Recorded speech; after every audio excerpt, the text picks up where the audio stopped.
ইবাদত করার জন্য নিষেধ নয়, ইবাদত করার জন্য আল্লাহ রাসূল করেছেন না করেননি তার প্রমাণ লাগবে। আল্লাহ রাসূল করেননি মানেই বেদাত। বেশি আমল দিয়ে জান্নাতে যাওয়া যায় না, আমল হতে হবে সৎ। আল্লাহ সুবহানাহু ওয়া তাআলা কোরআনে কোথাও বলেনি যে আমালান কাসীরা, অধিক আমল করো জান্নাতে চলে যাবা। আল্লাহ সুবহানাহু ওয়া তাআলা কোরআনে সব জায়গায় বলেছে আমালান সালেহ, সৎ আমল। একটা সিজদাও যদি সৎ হয় জান্নাতে চলে যাবেন।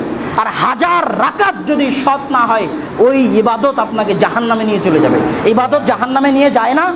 শহীদ যুদ্ধ করে শহীদ জাহান্নামে যাবে না, জিহাদ করে শহীদ হওয়ার জন্য জাহান্নামে যাবে। কেন?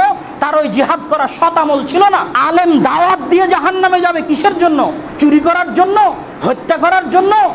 আলেম দাওয়াত দেওয়ার জন্যই জাহান্নামে যাবে। কেন? তার দাওয়াত দেওয়া সৎ ছিল না। দানকারী দান করে জাহান্নামে যাবে কিসের জন্য? সুদ খাওয়ার জন্য, ঘুষ খাওয়ার জন্য না, দান করার জন্যই জাহান্নামে যাবে। দান করাটা সৎ ছিল না। সৎ কখন হবে? যখন ইখলাস থাকবে আর আল্লাহর রাসূলের সুন্নাত অনুযায়ী হবে।